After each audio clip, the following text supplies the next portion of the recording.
Welcome back to Kim's Creations. I wanted to do a winter themed straight pour, galaxy style straight pour.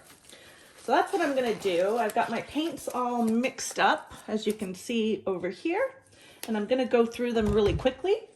I have Artist Loft Flow Acrylic and White with satin enamel in the big jug. I have Liquitex Basics Prussian Blue Hue, Arteza Pearl Glacier Blue, Deco Art Sterling Silver. I have Pēbēo Iridescent Blue Green, and last but not least, I have Liquitex Basics Cobalt Blue Hue. This is a 20 by 20 gallery wrapped canvas. It's been sitting here for a little bit, so I need to just tighten it back up a bit. As you can see, I have prepped the back. Just need to wet it down with my spray bottle. It just helps tighten the canvas, and it'll tighten away while I'm layering my cup for the straight pour. So there we go. Oops. Sorry, banged you guys. Let's put you back in frame. There we go. All right, so I have my cup. It's getting there. And let's start layering. By the way, all my paints today are mixed with Mix Pour that you can get from Krista Rasmussen, and I will put her info and her email where you can get it in the description below. All right, let's continue layering.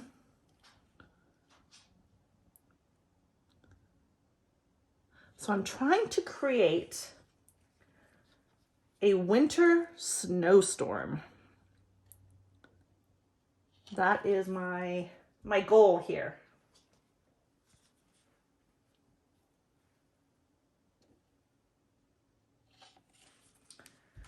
Guess we'll see what happens.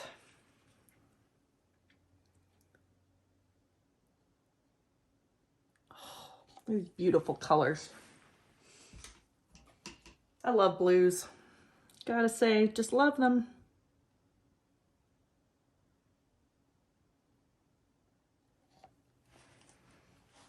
All right.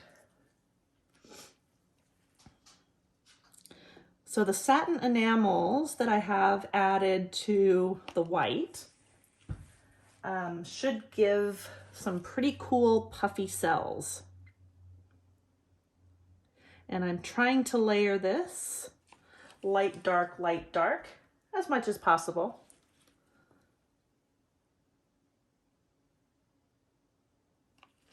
That looks good.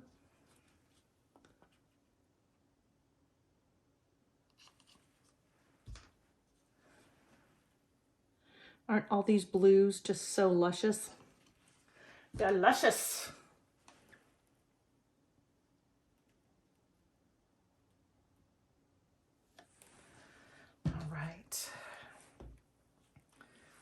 See what we can get in here. Maybe just another quick little layer.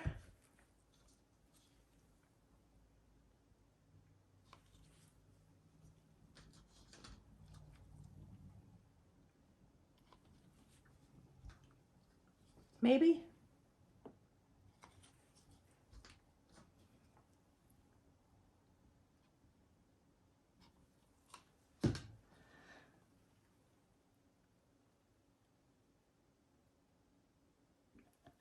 Just squeaked it in. Look at that, it's beautiful. All right, I'm gonna set this to the side. I'm gonna put my puddle down in the middle. And that's what I'm gonna pour into. And here's the drip test that I did for my paints. And I did end up adding just a bit more water to that Prussian blue hue to make it a little more fluid, but they're all within range of each other, so that's good.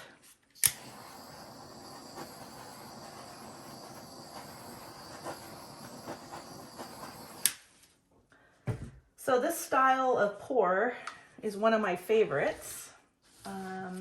and I got hooked on it by Sarah Mack, probably about 3 years ago now. She was the one who I saw first do it with her beautiful galaxy style pours, and I just love them. And that's what got me hooked on acrylic pouring. I think I saw a little goober in here. Where did it go? I think it's like right in here. Yep, I got it. All right, let's torch this again. My white, for some reason, has a million bubbles in it. It was the last paint that I mixed up, but they have been sitting for a while, so who knows? All right.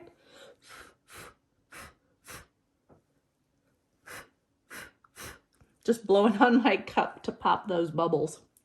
All right, here we go. Eek. Please work.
Okay.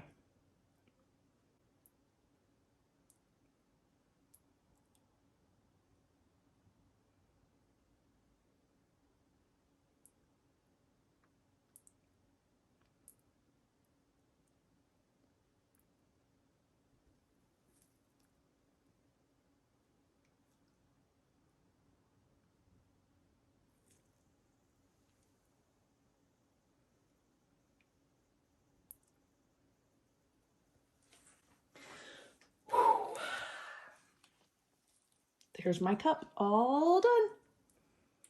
Actually, I'm gonna save that there. Wow. Okay.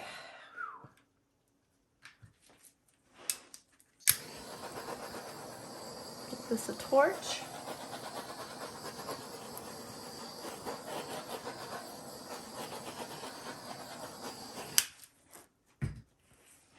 I'm gonna give this a little bit of a spin around. Just a little.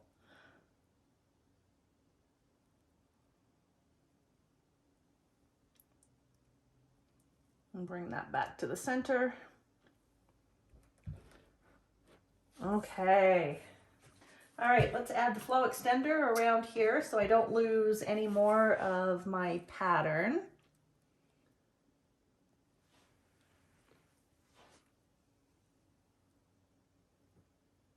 I have my flow extender down and I pop more bubbles, as you saw. And now it's time to just start moving the paint around. And see, by having that flow extender on, none of the colored paint is rolling over on itself, so I can keep as much as I want on the canvas. And I am just slowly taking it around and around in a circle, slowly stretching out the paint along the canvas. And I am going to bring it around off those edges on all four sides at this time.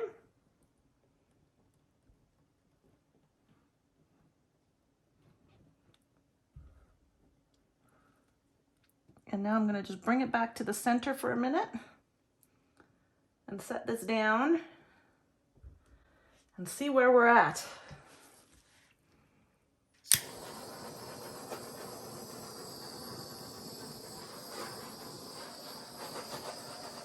When you're using your torch, you definitely want to keep it moving over the paint so that you don't end up scorching your paint.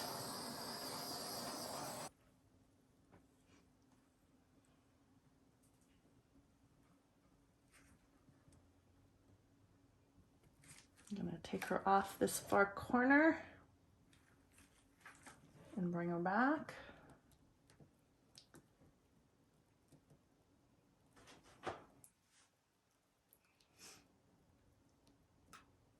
I'm gonna go off my top left corner and come back.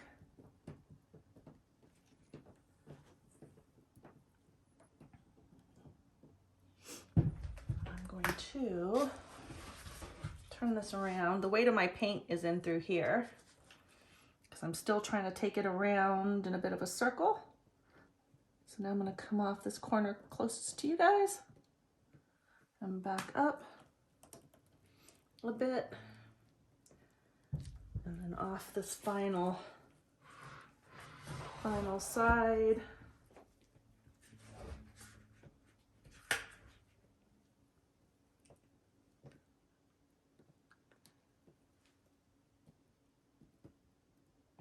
Okay, bring it back. Sorry you can't see.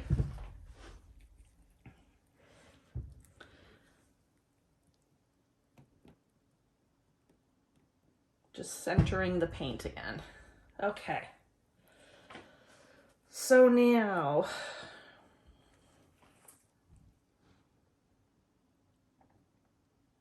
I still need to stretch this out a little more. This actually turned out a little bit darker than I thought it would in areas. But it is looking pretty cool. All right, what I want to do is pull some of that off. Let's see.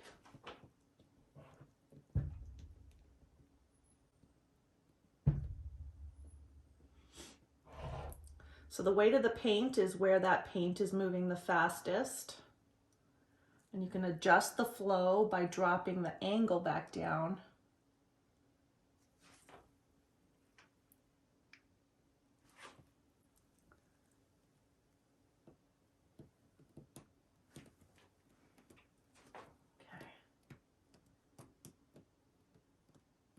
And I'm sorry you can't see, I'm just having to really bring that paint back.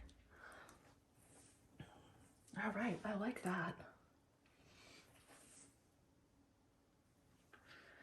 All right. Now I'm trying to look at this and see. I'm trying to decide if I want to take some of this off or not. Or maybe some of this. This I like. Using my thumb carefully. I think I'm going to try and get some of that off.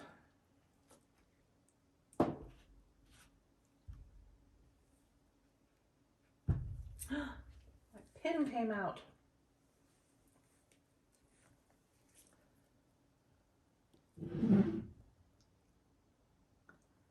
So same principle again.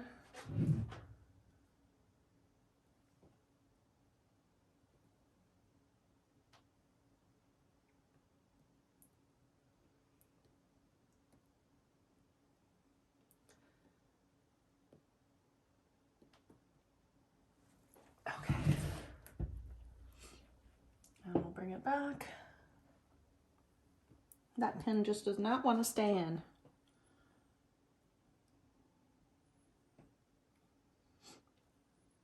And while this is moving,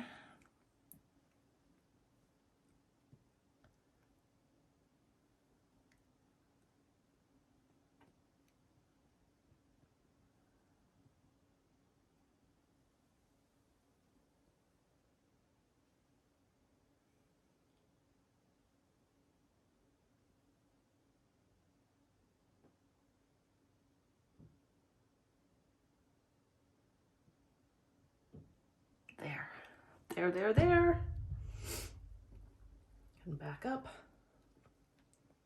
I think I got it. Let that paint flow back.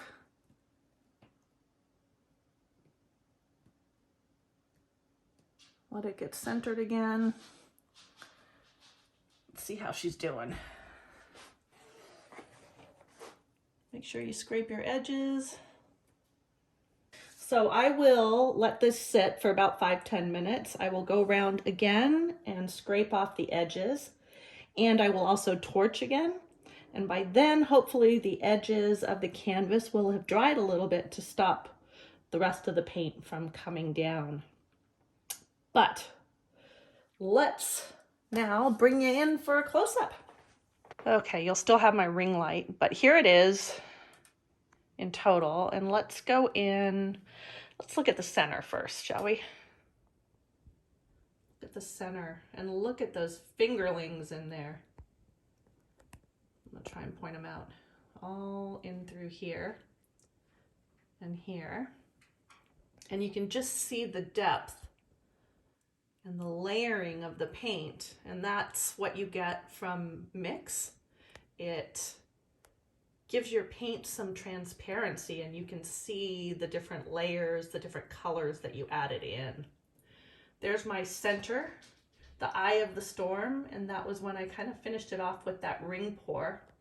Ooh, and I love all those lines that you can see at the edge of my storm, just kind of right in here. I didn't get as many bolder cells as I was hoping for. You can see just a few cells there, but I think that's because I was using the silver in here as opposed to the Deco Art 24 karat gold. So let's bring you back out a little bit, but I love that look. All right, top corner, top left. Again, just all the lines in here. It's gonna have a lot of shimmer just because of the metallics in there, and I can't wait to show you this in the light. In fact, I may have to put the flash on. Oh, look at that. Look at that. It's the silver in there.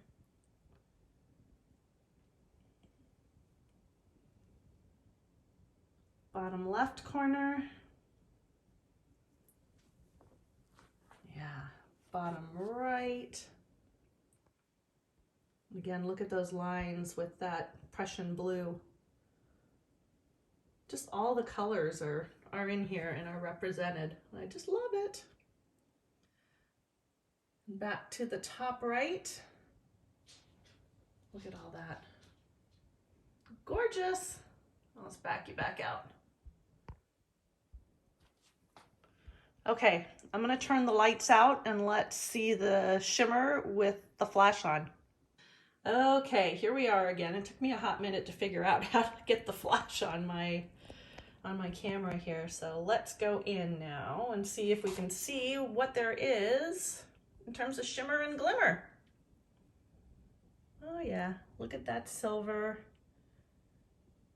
and the Pēbēo Iridescent blue-green, and as well the Arteza Glacier blue, which is that really light blue. Look at all that. And then of course that silver is lying over the other colors. Oh yeah, look at that. Look at that. Gorgeous. Just rivers of shimmer and glimmer. Oh.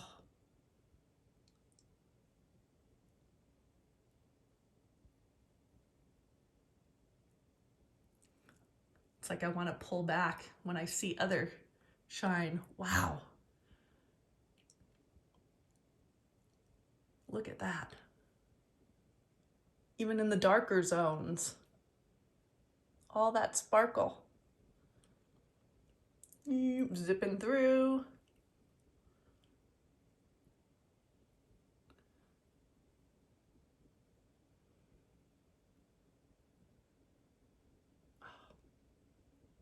lovely. And look at the lines.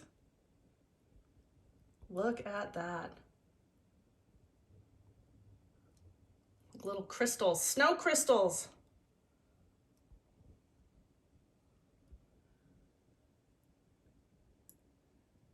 All right. So as you can see, there is a lot of shimmer and glimmer in this piece. It's gonna be gorgeous when it's dried and either varnished or resined. I'll probably varnish it because resin is such a pain in the patootie. But we'll see, yet to be determined. But I will show you this when it is dry. So stay tuned for the dried results.